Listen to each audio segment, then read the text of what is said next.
Hey guys, I'm Ray. And I'm Jason. And this is a Fireside chat with Getaway couple.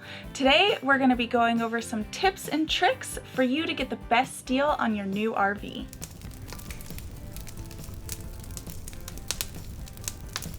So in this video, we're going to be giving you our tips and tricks to get you the best deal on a new RV. I do think that some of these tricks and tips would apply if you're buying a used RV, and I'm not so sure how these tips would work if you're buying from a private seller. So just keep that in mind as we go through the list. So with that said and done, let's dive right in. The first thing that you need to do is the proper research for your RV. If you go into the first dealership you see that has it and go to buy it, you're most likely not going to get the best deal. For us, we used RV Trader to look at our base model to get a good approximation across the US of what they were selling for. Some of the dealers listed the MSRP that they got, so it was kind of extremely high. And on others, they listed their actual selling price, so it was able to get that range.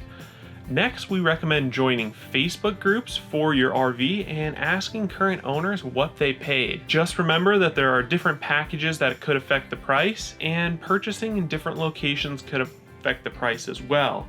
With us buying in California, most likely we had to pay a higher dealer transport fee than someone buying in Indiana. All right, so now that you've looked through all of the Facebook groups and RV Trader and you have a pretty good idea of what your make and model of the RV that you want has been selling for, our next tip for you is to understand the term MSRP, which stands for Manufacturer's Suggested Retail Price. The MSRP, just like what it stands for, is what the manufacturer recommends to its dealers what price they sell that rig at. And from our experience, we've noticed that MSRPs with RVs are really different than MSRPs with cars.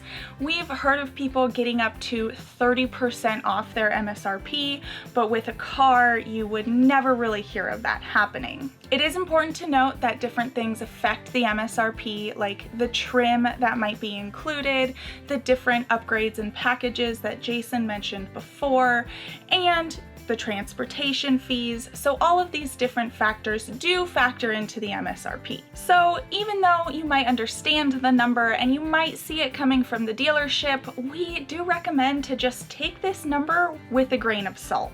As I said before, some folks have gotten up to 30% off their MSRP, so that's why it's very important to just understand what others have gotten that number down to and know that that is the price range that you have and stick to it. That leads us to our next point, which is to set a budget and stick to it. If you've done your research and you know how much your RV is selling for, then set your price and stick to it. Get out there and negotiate. Make sure that your offer isn't unrealistic, which it shouldn't be if you followed step number 1 and step number 2, and make sure that those RVs that might be a little bit outside your budget don't try to lure you in. Of course, banks will always try to give you a little bit more money than you probably have in your budget and you're comfortable with, so don't fall into that trap either. Make sure to keep in mind that you will still be spending more money on this RV after you purchase it in accessories and maintenance, insurance, and all the other things that you need to buy. So you don't want to spend more than you've set your budget for. All right, moving on to the next tip. You've done your research, you know the price you want to pay, you know your finances, and you know your budget, so you're ready to start negotiations. So this next tip is to go out and start your negotiation process at an RV show, over a holiday weekend, or during the off season. If you're flexible in your timeline of when you can actually make your RV purchase, then it is important to try and hold out until any of these major types of events. Normally, during the RV shows or holiday weekends, RV salesmen have a greater spread that they can lower their price range to, or during the off season, a lot of folks just want to get these RVs off their lot. So if you're buying the end of year model, During the off season is a great time to start negotiations for something like that because people kind of just want it off their lot, and that's to your advantage. We started our negotiations over a holiday weekend, and we started to get down to a number that we were getting pretty happy with, but we still wanted to negotiate more. So even though it was a weekend sale price, we asked them to honor that price for 48 hours, and they agreed to do this. And during those 48 hours, we did a little more research to get the price further down, which is our next two tips. Our next tip is to not give in to pressure and don't be afraid to walk away. So many times when we are RV shopping, we heard that that price was good for that day only. If you leave the lot, then you lose the price, and all these other things. But in our experience, those are all just scare tactics. If they're willing to part with an RV today at that price, they will be willing to part with the RV tomorrow at that price because they're still making money. Most of the time, that's just the specific salesman who wants to make sure that he gets the sale and maybe he's not working tomorrow or something else that can lead to him not getting his commission. So never believe that. The excuse we always give to get out of these high pressure sales moments is that we never make a purchase without sleeping on it, which is true. So if you're in one of those situations, feel free to use that same excuse and walk away because nothing sucks more than a high pressure sales situation. All right, moving on to our next tip. You're now in negotiations, you have the RV you want, and our tip would be to work with multiple dealerships. You don't have to do this in person at all. Like I said before, we went on a holiday weekend to buy our rig. We asked them to honor that sale price for 48 hours, but then what we got up to in those 48 hours was actually going back onto RV Trader, finding our exact make and model with the packages that it came with, and reaching out to dealerships within a 300-mile radius who had the exact same rig. We told them that we were ready to buy, we had a rig lined up, can you match this price or beat it? And we had quite a few people get back to us and get $1,000 lower, or they said they could match it, but we had one dealership get back to us and they offered us $5,000 less than what we had with our current dealership. Now, this dealership was in Arizona and we bought our rig in Southern California. So with this number, we simply went back to our current dealership. We said, we have no problem driving out to Arizona to save $5,000. If you want the sale, you gotta match this price, and they did. All of this communication with the other dealers was through email. We didn't even call anyone else. So this process doesn't have to be time consuming or in-person face-to-face negotiations. You don't wanna subject yourself to a ton of high pressure deals, but this email aspect made it really simple for us, and it saved us another $5,000. So don't be afraid to start negotiations with multiple dealerships. If you're almost to your number, but the dealer won't budge and go any lower, that's okay, because there's still some other stuff you can do.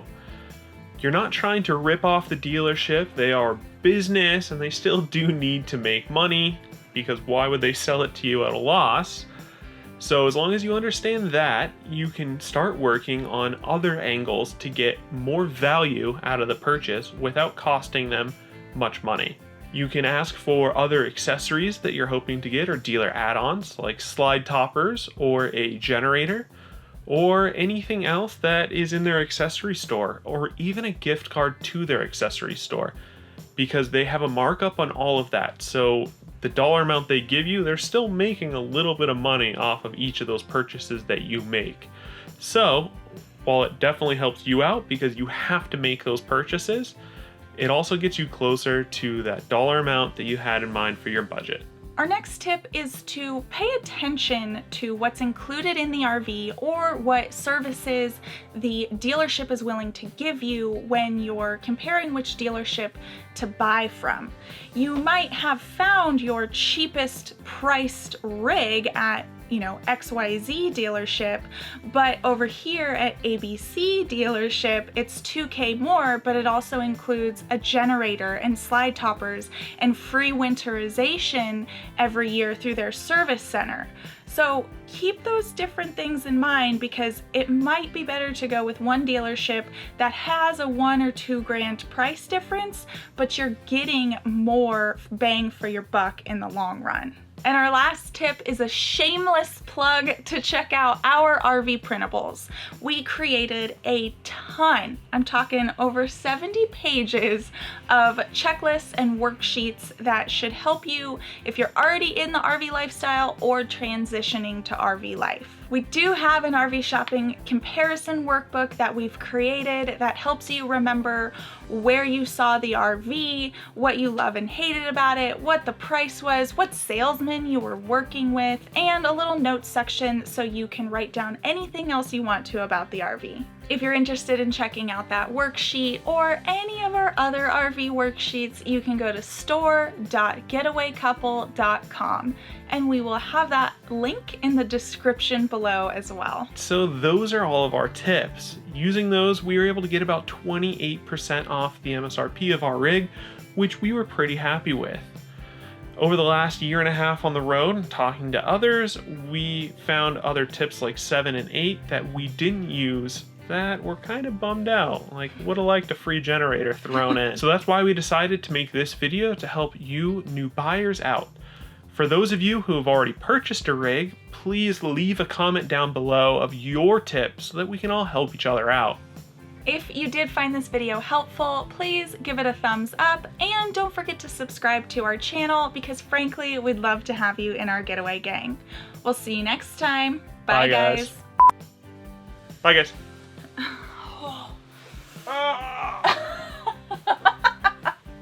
Getting old. We're not getting old, we're just out of shape. All right.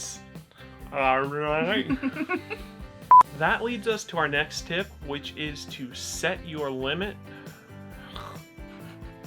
That leads us to our next tip, which is to set your limit. Oh my God, it's not a limit. So you don't want to spend more than you've set your budget for. Don't want to spend more than you set your budget for. Okay. If you are flexible with time and when you can purchase... Oh no. The next step is... Damn it. You can now move on to the next tip, which I forgot.